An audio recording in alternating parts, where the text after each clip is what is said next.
myself again, but it's the only way. Good morning, welcome to NUFC Matters with me, Steve Wraith. Delighted to welcome Mick Lowe's back. How are you, Mick? I'm good, Steve. I'm good. A little bit of COVID, a bit of COVID. After our very enjoyable fortnight at the Tyne Theatre, which congratulations to you and especially to Peter Beardsley as well for absolutely fabulous Sunday afternoon at the Tyne Theatre and great value for big crowd as well. So yeah, it was enjoyable. The downside of COVID wasn't too pleasant, but an afternoon with Pedro and the rest of the lads was great as well. Yeah, it was great to see him. He was in good form as well, wasn't he? He was very good form. Yeah. Excellent. Okay, and talking of good form, Newcastle United have hit some 4 games unbeaten, Mick. A couple of draws, of course, which, it was all still doom and gloom after that. But then the win at Leeds transformed, that league table started to look a bit better. And then we followed it up with a comprehensive win against Everton. But, how important are those 2 wins going to be this season, do you think? Oh, huge. I mean, I think the word I used on Tuesday evening, both on Twitter and at Facebook, was pivotal. Pivotal. That was the word. I was searching for a word that made me think about how important it was. I've always been one of these, Steve, who's never really jumped too much about of this been a must-win game or this must be a 6-pointer. This must be this must be that. But it was very, very important. And I think in the circumstances of it, and do you know what my serious thought was when I got to the word pivotal? The other pivotal I thought about in my history of working and watching with Newcastle United was 1996. And I think about the downside of a pivotal evening against Manchester United in 1996. When, going to that game, we all said to ourselves, as long as it's a don't lose, it's there. The championship is ours. If it's a don't lose, we don't need to win it. We just don't need to not lose it.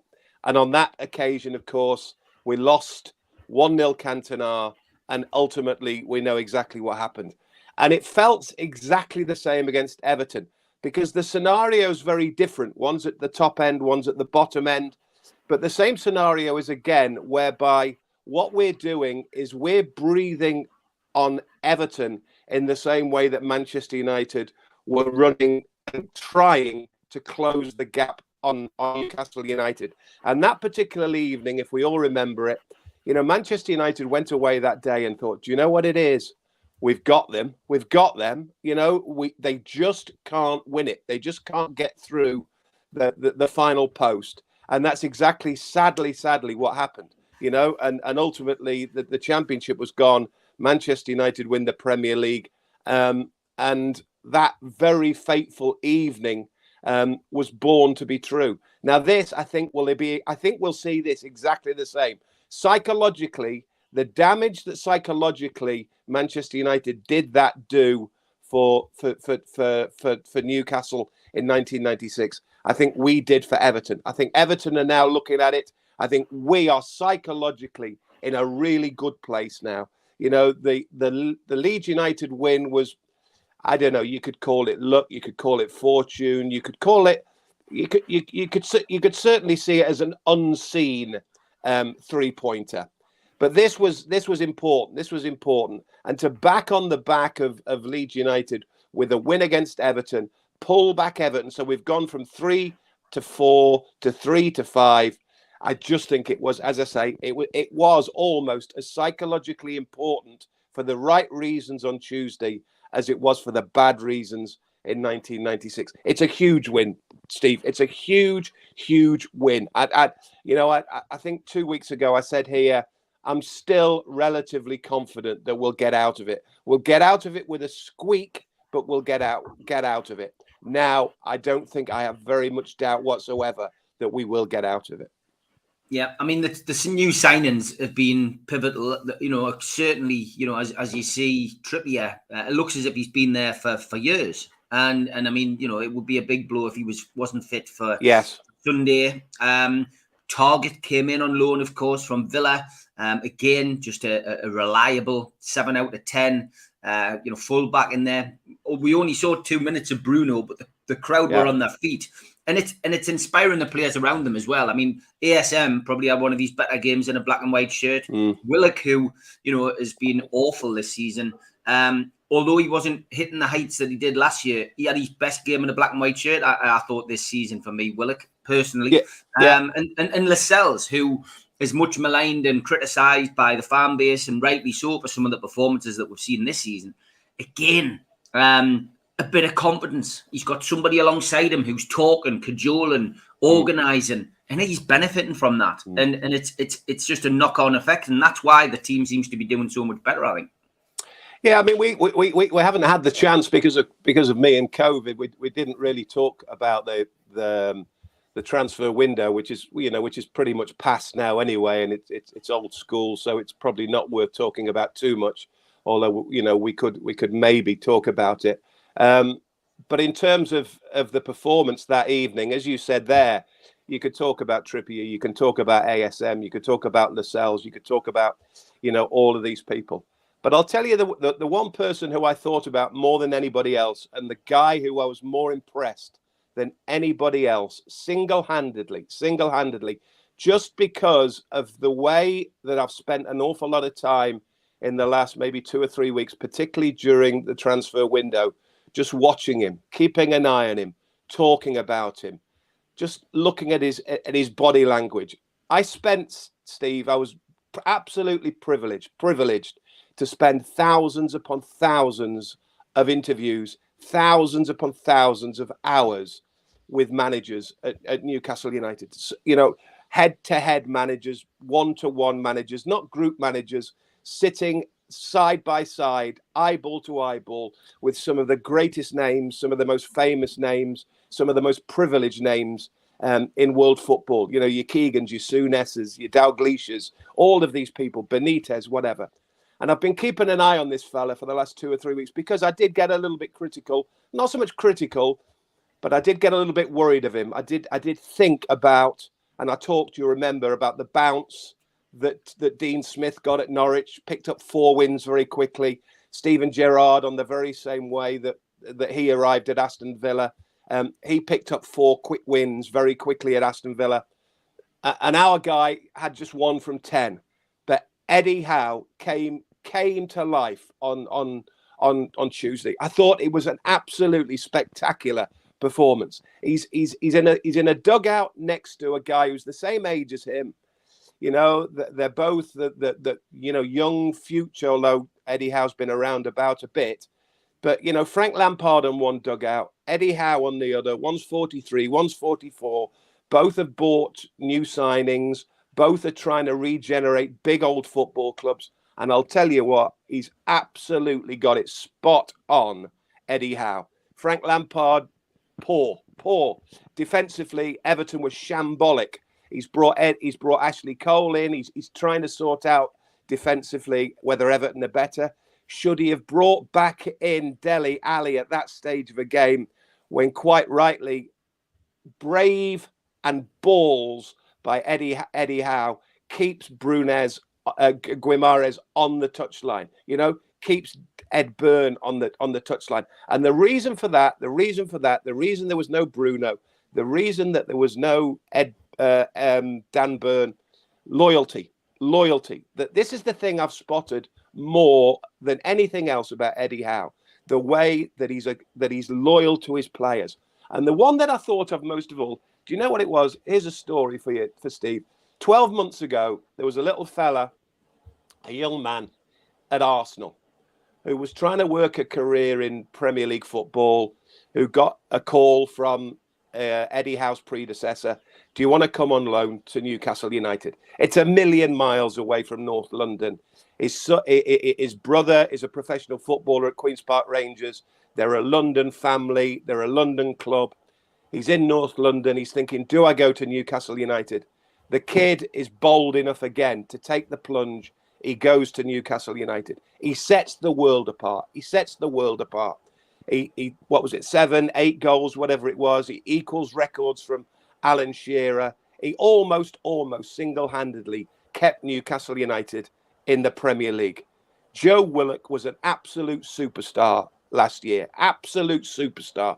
Quite rightly, got himself a big deal. But I'll bet you, him and his family and his friends thought to themselves, okay, do I stay at Arsenal? I'm a London boy. Or do I take the plunge? Do I go full time at Newcastle? I loved it. I loved the people. The people loved me. I felt the love from Newcastle. And as a result, he said, yeah, I'm going.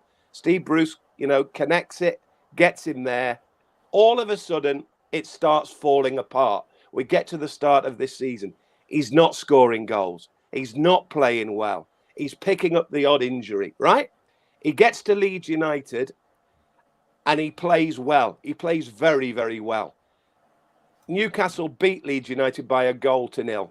But then literally a few days later, a 40 million Brazilian midfield player called Bruno Guimarães, who everybody's talking about, gets and arrives at the building. And all of a sudden, you know what Joe Willock's thinking. Joe Willock's thinking, Shelvey stays and picks. Joe Linton stays and picks. I get the hoik. Guimarães has to come in.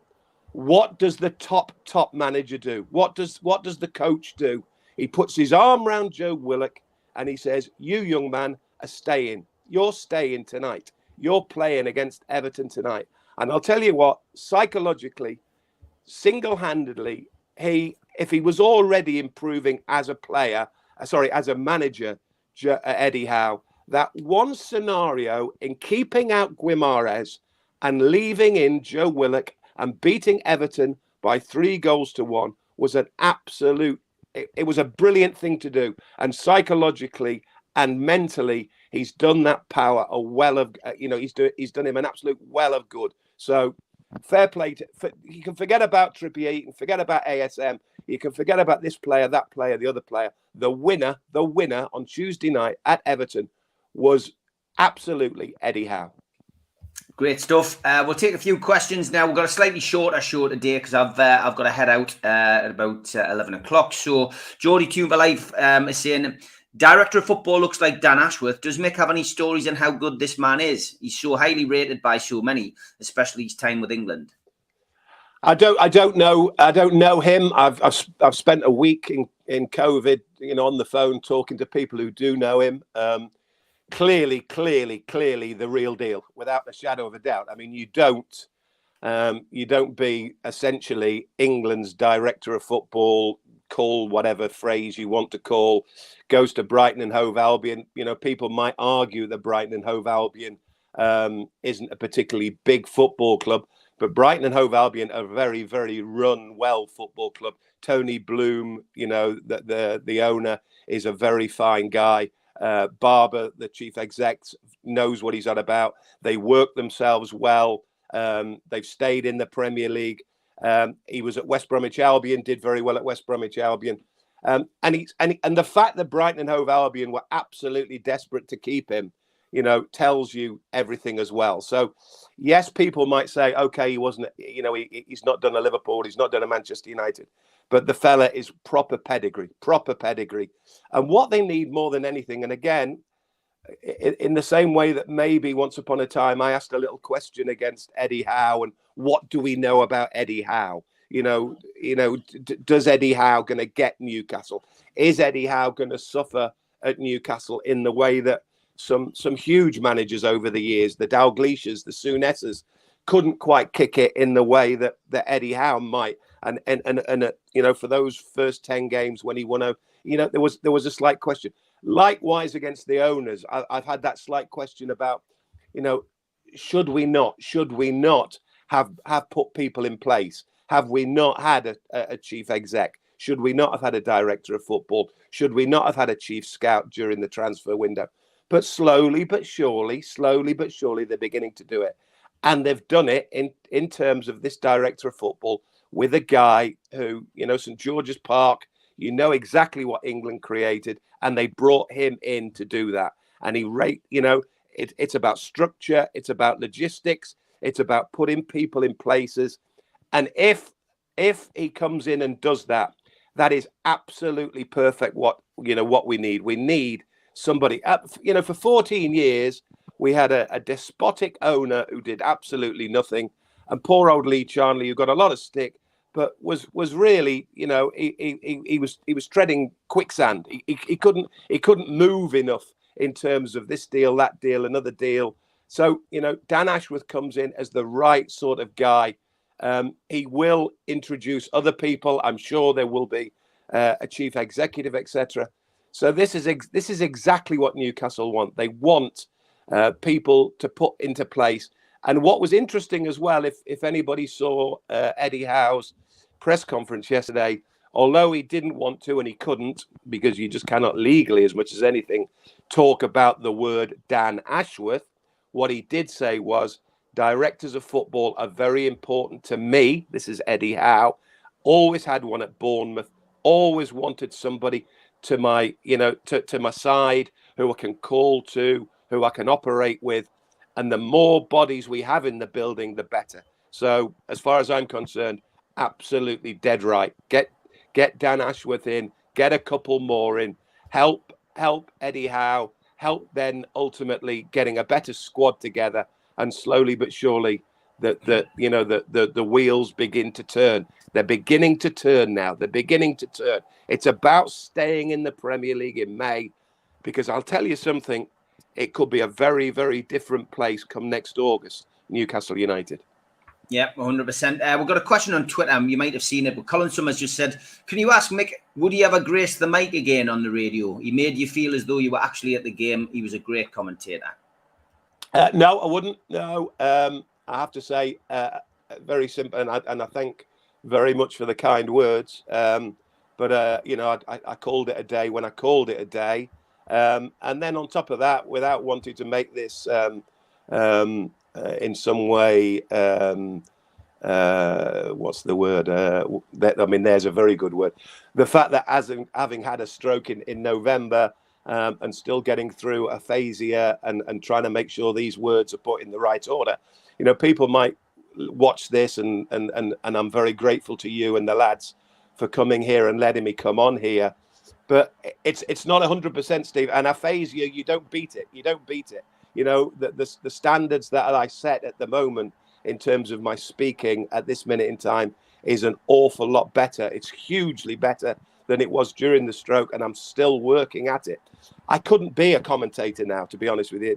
I don't want this to sound morose, because it isn't in the slightest, and I'm not feeling sorry for myself in the slightest. But I just couldn't do it. I couldn't do a commentary. I really couldn't. But, you know, happy days. Funny enough, I tell you what I was thinking of the other day, just as a bit of a sidetrack. I was thinking, because I knew we'd talk about Aston Villa this morning. I was just thinking two of the great Aston Villa games that I've been involved in over the days. Two in particular. One was my birthday, April the 2nd, the day that Bowyer and Dyer started fighting, because I was supposed to be ready to meet the lads at 6 o'clock to have a beer on my birthday, and we were still waiting for Souness to try and sort these two characters out, because they'd been fighting on the pitch. And the other good one as well, and you'll remember this, you know, there weren't many teams back in the day who managed to get who scored 3 times at St James's. Well, not only did they score 3 times at St James's, the same player scored all 3 of them. Dwight York got a hat-trick at Aston Villa back in the day, but Shearer and Clarkey and Rob Lee managed to squeeze and pinch a 4th goal, and we beat Villa 4-3. So Villa 4-3 and Bowyer and Dyer fighting. I mean, there's 2 quick memories of Aston Villa in the past. Let's hope it's as exciting as tomorrow afternoon. Yeah, fingers crossed. Okay, next question. Morning, everyone. Morning, John. He says, if Trippier is fit, should the left back slot be given to Manquillo? I wasn't at Ellen Road, but apparently he was outstanding. He was. He played really well. Manquillo doesn't let you down when he comes into the team, and he's a useful backup at this moment in time. But yeah, I mean, there could be a bit of kidology there. We know that Trippier went off as a precaution, talking about his calf and a late call. Dan Burn could play left back, of course. You know, it's a position he's used to. Yeah. But what's your thoughts on if we do have to rejig things a little bit? Well, as I said earlier, you know, that sort of roundabout long answer about the thousands and thousands of interviews with Newcastle managers and hours of spent time trying to get through their heads and watching them and you know, just psychologically getting your head into these managers, because it's an absolutely fascinating job being a football manager. So I'm sort of feeling about Eddie Howe. The one thing I would say about Kieran Trippier is that if anybody watched his press conference yesterday, he said something like Kieran Trippier is a danger, or Kieran Trippier is a worry. We're going to have to wait and see. Basically, he gave me the impression, because I don't think he's one of those who tries to play kidology or tries to sort of pull the wool over people's eyes. So I suspect, from what I saw yesterday, that Kieran Trippier probably isn't available for tomorrow. If he's not available tomorrow, I would have thought the most logical solution would be to put Manquillo into right back.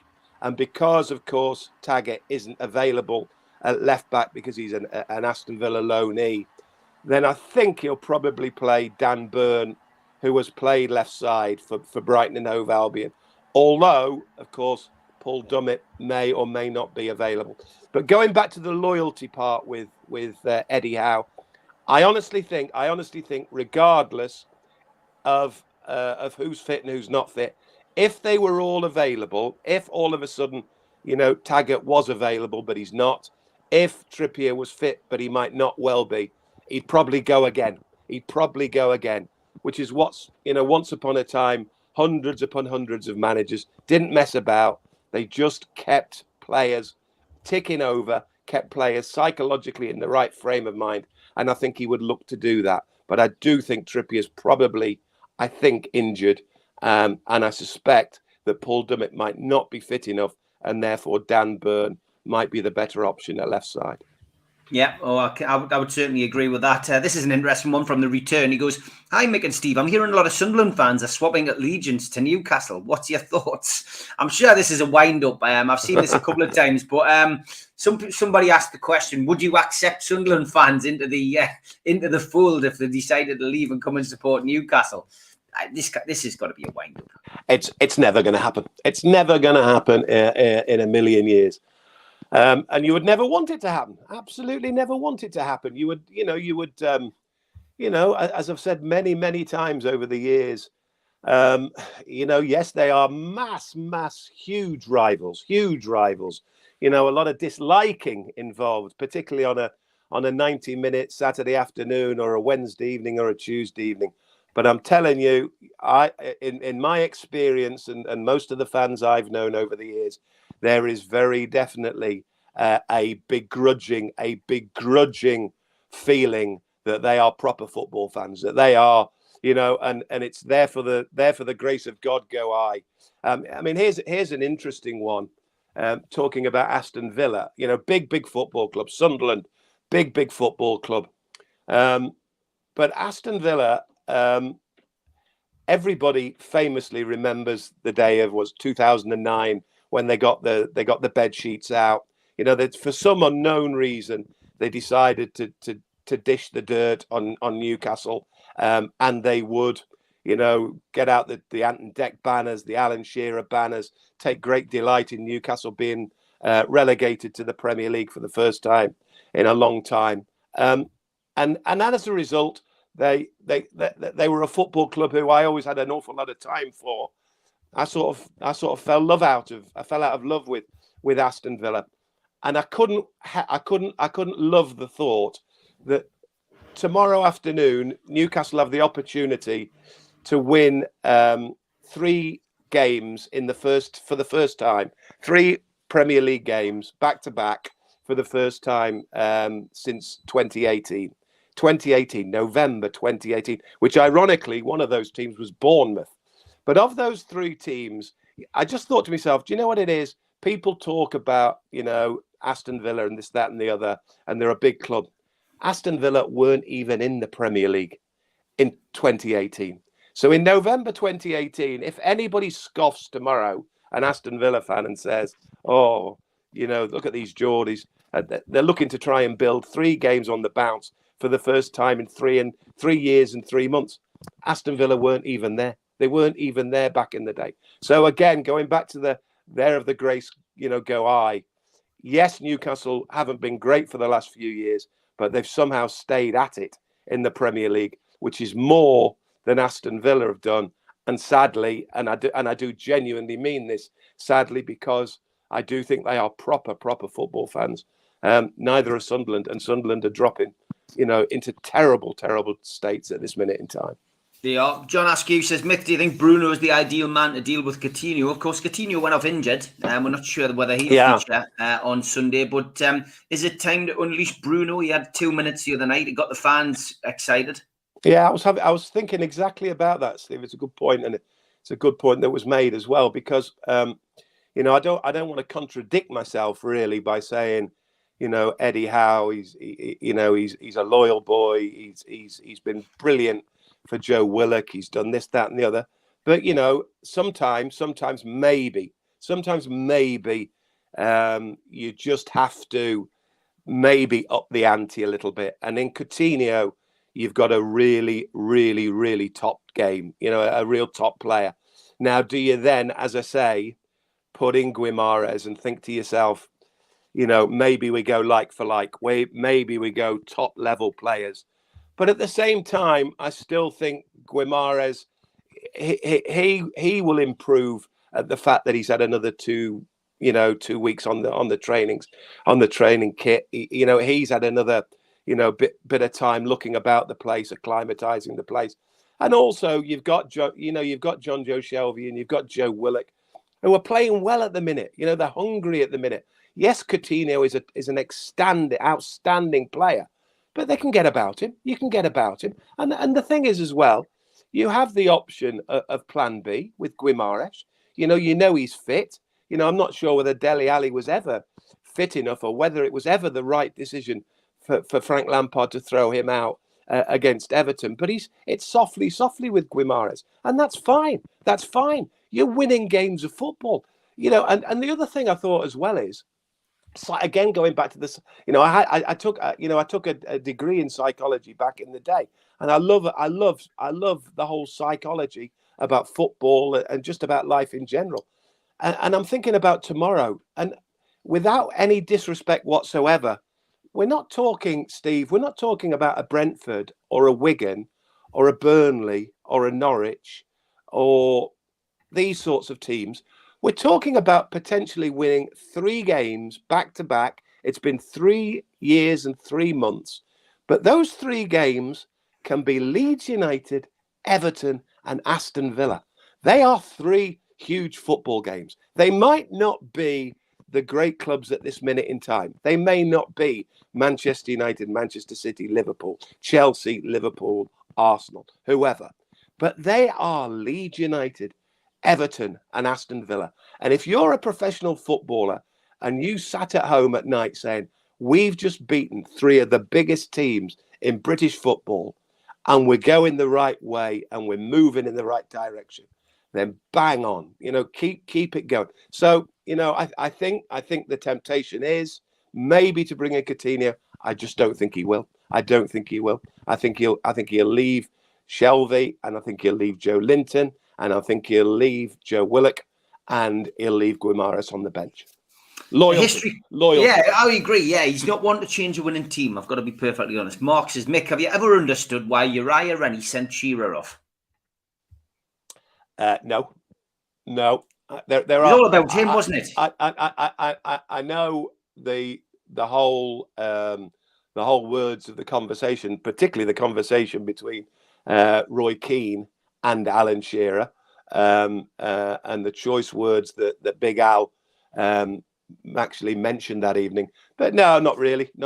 I mean, Uriah Rennie was a good character actually. He was a proper fella, and he was, when you think about some of the Hitler type characters we have these days, and VAR and everything that referees are having to do left, right, and centre. They're having to make decisions. They're having to ignore decisions. They're trying to go to they go into replays. I would happily have Uriah Rennie as referee tomorrow, as opposed to probably half a dozen Premier League managers. But what he did against and what was said and what was done with Alan Shearer, no, I don't know that. No, okay, that's your answer. Mark says his dad's red and white, and he've had his life the last few months. But I know that what he would say if I asked him to change his colours exactly. Absolutely, 100%. Yeah, Stu just says he can't stand Aston Villa. He will love it if we beat them. Just love it. And Anthony reminds us that the unwashed, as he calls them, are going for a memorable losing treble today, which includes the European giants of Doncaster, Cheltenham, and Wimbledon. Reality is a friend of mine, he says. Well, as I used the phrase there, there by the grace of God go all of us, Steve. We've been lucky. We dodged the bullet twice in terms of relegation, and bounced back straight away. For 3 or 4 months this season, it wasn't particularly kind. It wasn't particularly attractive either. But we look like we're turning it round. We look like we're going to survive. We look like the good times are coming back. Yes, of course, the financial problems and the ownership problems that Sunderland have had is a crying shame for fans. There's a football club that I started watching as a kid, not a million miles from here, Nottingham Forest. 22 years in the Premier League, 2-time European Cup winners. 22 years in the Premier League, Steve. Honestly, you've got no divine right to do it. You've got no divine right to do it. And I'll tell you, they have been all over the place as well in terms of owners, in terms of managers. It's a mess. Sunderland are a mess at the minute. Forest look like they're turning it round because they've somehow got it right. Sunderland one day may well get it right again. Newcastle, let's pray, God bless that, they do it, because we've been lucky enough to get these owners. We've been lucky enough to get these people to rid ourselves of Mike Ashley. Let's just see how it develops. Let's see where it goes. But at the minute, it's looking good. It's looking good. Tom Dixon wants to know what your thoughts are on Chris Wood. He scored the other night, but he was offside. I think he will start scoring goals soon. I do as well, Tom. I just think, look, he's not a prolific 20-goal-a-season striker. He's somebody who'll get you the odd winning goal, but his contribution to the team is what it's all about. Knocking the ball down, holding the ball up, and it'll take time just to adjust into this new team, because he's been at Burnley, they play a different style to Eddie Howe. I think I'm just going to change. I'm going to change the same words and say the same things that I said the very day that they arrived. If you remember, and I got a lot of stick here because people were jumping up and down about, oh no, he's brilliant, he's this, that, and the other. I think I called him a 7 out of 10. I think I basically said I don't think in terms of a goal scorer, he's an awful lot better than Dwight Gale, which people shouted down. And they may be of right to a degree, but there's not an awful lot in it in terms of their goals over the years. I think at this minute in time, it was needs must. That's all it was. It was needs must. It was about bodies in the building. Matt Taggart is a very good signing, but again, he looks fairly plain Jane to a degree. But he's got 100 and odd Premier League games. He's played at Southampton. He's played at Aston Villa. All right, he doesn't play tomorrow, but he'll be steady away. And I think Chris Wood will be steady away. Trippier is the real deal. Guimares, we hope, is the real deal. Dan Burns, another thing. I've got to be honest. I think he's bog standard. I don't see him as, and I don't see and I don't see Wood. I don't see them long term. I don't even see them starting next season necessarily. But it's about means must. It's about getting through the Premier League at this start of the season. The one thing I would say is that during the entire transfer window, because we didn't talk about this last week, and you banged on about centre forward, and I thought to myself, no, Steve, no, we need centre halves. Clearly, what we couldn't get were the centre halves we wouldn't, or we couldn't find, or we couldn't get, or whatever. And I genuinely think that one of the reasons why that we ended up with Dan Burn was because I think there's probably, this is me off the top of my head, I think there may be pre-contract businesses ready to go with the likes of Botman, maybe Diego Carlos, these sorts of people. I think maybe the deal wasn't done in January, but I think the deals are ready to go in the summer. I don't know, that might just be me second guessing. But going back to your point about the centre forwards, I don't think you meant it in the way that you meant it, but what has been proven, and the thing that I would genuinely say now about the transfer window, although things have improved and we're now, I think, very definitely in a position to stay in the Premier League, I just think there's been huge naivety when all of a sudden Eddie Howe, who's honest enough, but it must hurt when you're honest and you come out with statements like this, because he basically tells us that, you know, we're not going to see Callum Wilson until the tail end of the season. You know, we're not going to see Callum Wilson until probably the last 4 or 5 games of the season.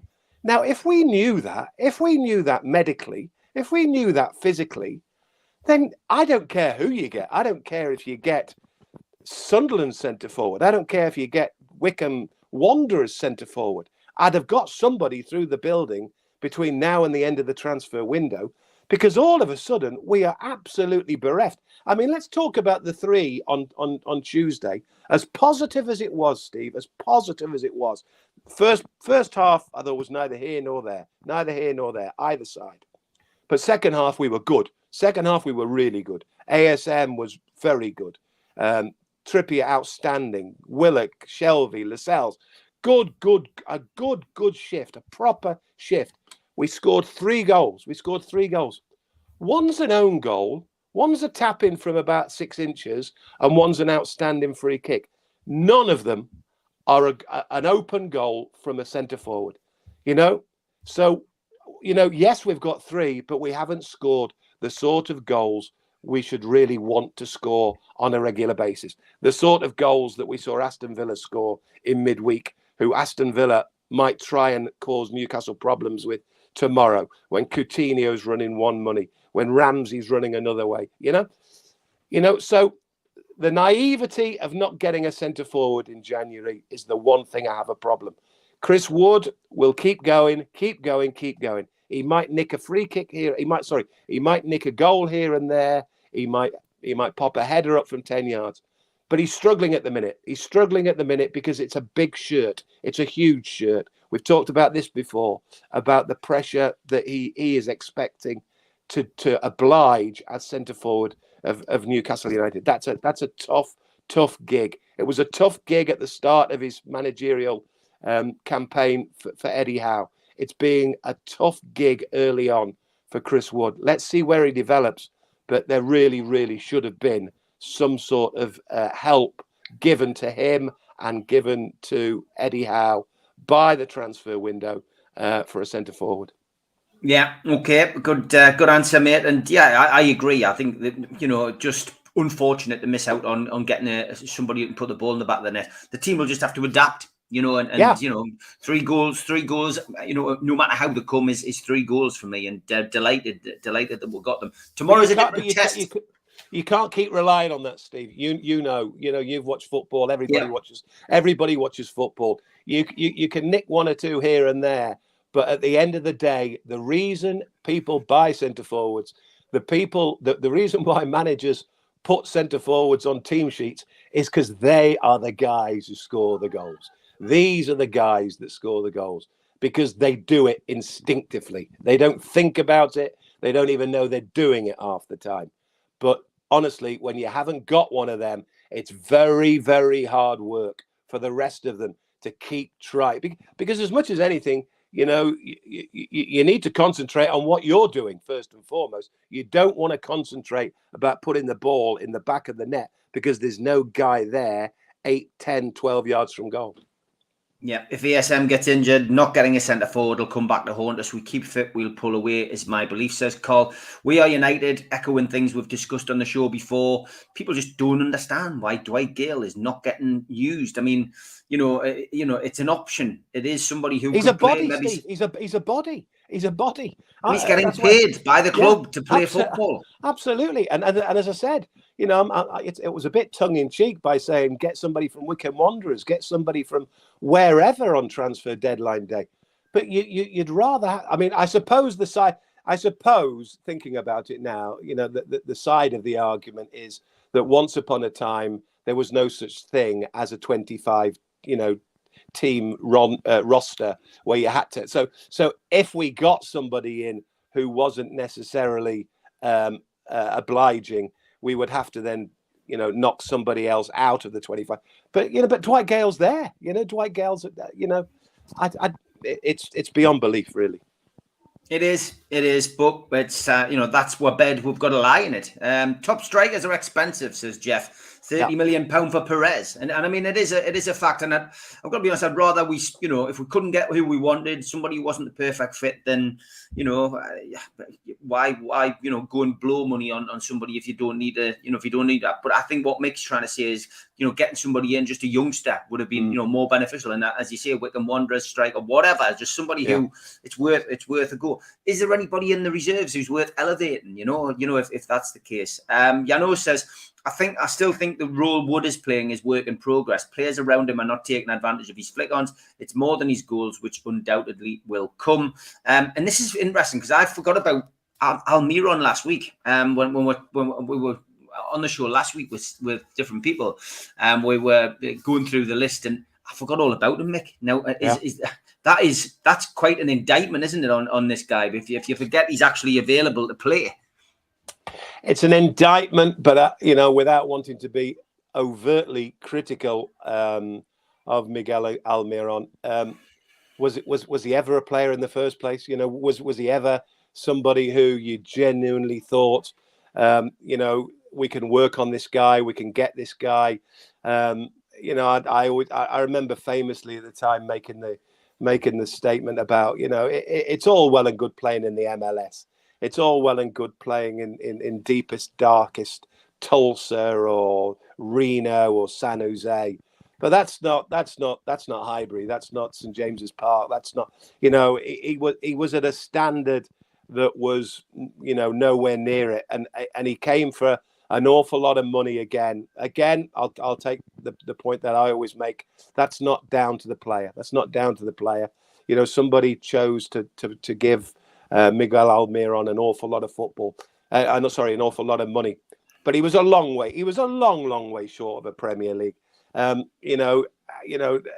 I mean, even Alan Maximum, you know, he's struggling, but he's a genuine talent. I mean, there is a genuine talent there, and I do think with ASM, what you will find is that when he plays with a Guimaraes, when he plays with people who, you know, the Trippiers of this world, you know, when he plays with proper people and he calms himself down. I mean, don't forget that the lad's basically been told to, almost with the exception of Joe Willock, almost single-handedly keep us going last season. You know, Callum Wilson with injury after injury after injury.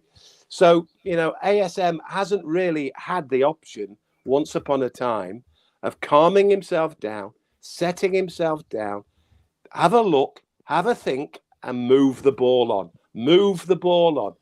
You don't need to beat 1,000 men. You don't need to twist and turn yourself inside out. And slowly but surely, it looks like it's getting there. You know, he was much better. I mean, the one absolutely standout performance of him against Everton was the ball that he picked up midway inside his own half.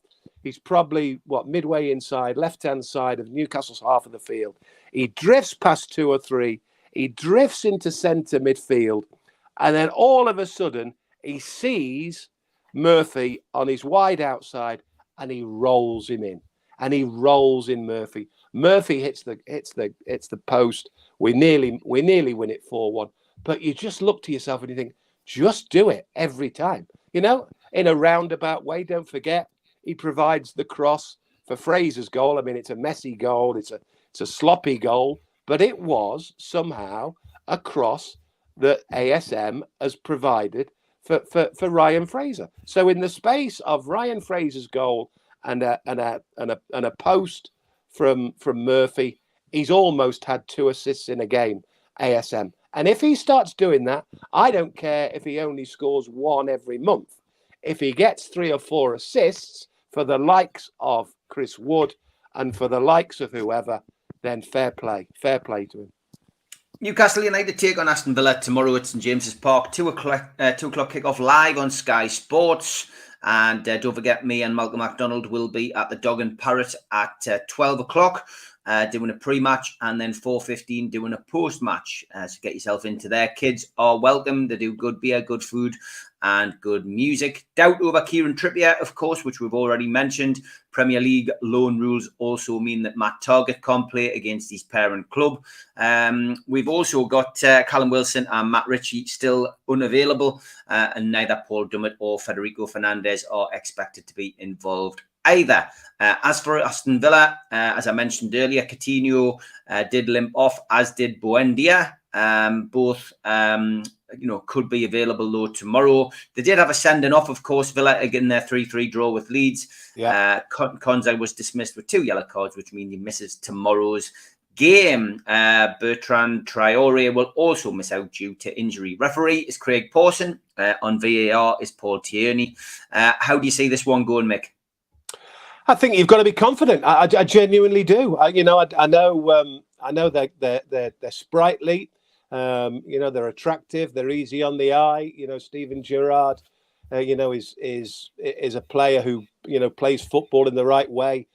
But going back to my great Eddie Howe campaign about the lack of bounce that Gerrard and Smith created for themselves in their first month or so under Aston Villa and Norwich City. Steven Gerrard, the bounce has become a burst, and suddenly Eddie Howe's burst has become a bounce. So, having won 4 of his first 6, Steven Gerrard, he's now only won 1 of his last 6. And Eddie Howe, as you say, is unbeaten. We're looking to win, 3 wins on bounce for the first time since 3.5 years almost. So you've got to be confident. You have got to be confident. You've got players on the touchline who are there as options. The squad looks healthy. They look as if they feel that they're up for it, and I don't think there's any reason why we should have any reason other than to prepare to win a game of football. And as I say, if all of a sudden, you've got Aston Villa, Leeds United, and Everton as 3 back-to-back wins, spectacular, absolutely spectacular. But don't take their eye off it. Don't for a minute think that, yes, Leeds United, yes, Everton. So the easy option is a Sunday afternoon, and I don't like Sunday afternoons for whatever reason, especially 2 o'clock on a Sunday. It's not right. Everybody's a bit out of kilter. Players sometimes a bit out of kilter.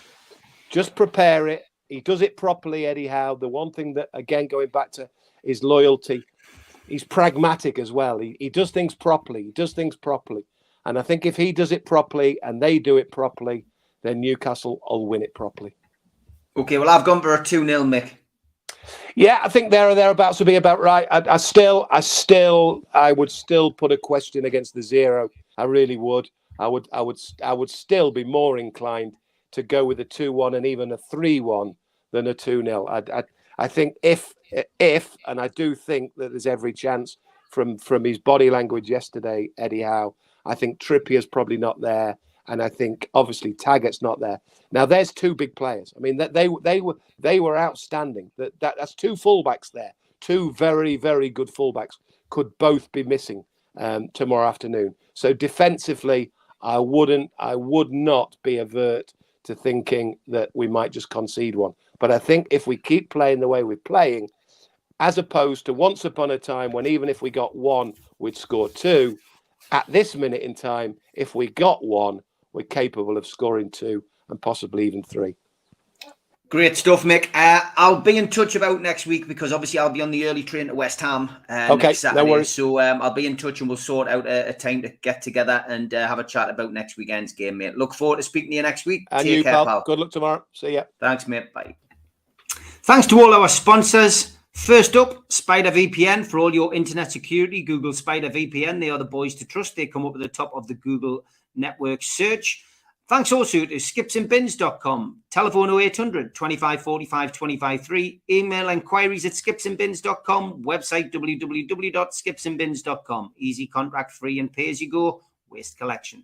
Thanks also to L&G Family Funeral Directors 01913897245 and to Garden of Healing Dispensary, CBD hemp and cannabinoid specialists www.thegohd.com. Thanks to Arcot Interiors. You can Google them and they come up at the top of the search list also. You can also find them on Heaton Road and they are currently hiring and looking for fitters. So contact Arcot Interiors if you are available to help them with that particular trade.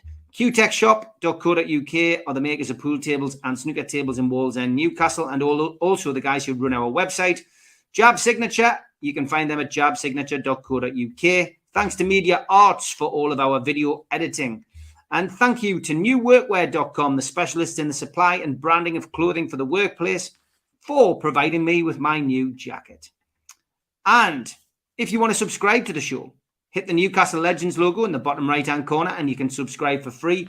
We still do 7 shows a week and we do some true crime stuff as well. Hit the thumb up under the video to like the video, click share to your social media and drop into the comments box to speak to like-minded Newcastle fans or to leave a question. We're also available as a podcast on iTunes, Spotify and other podcast providers. If you put your phone over this QR code, it will take you straight to our website and you become a Newcastle and NUFC Matters member. You get a cup, you get a pen, you get a scarf and entered into our monthly draw where you can win some fantastic prizes. We also do live events and each pre-match and post-match you can find us at the Dog and Parrot and Super Mac gives us a talk about the game ahead.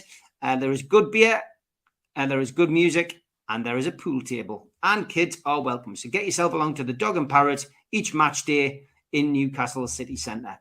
We also support the food bank on this channel, nufcfansfoodbank.co.uk. You can find the Matchday Bucket, which is operational 365 days of the year, and you can make a virtual deposit. If you want to find us on Facebook, then just search NUFC Matters. We have a page and a group. And if you want to follow me on Instagram, search Steve Wraith.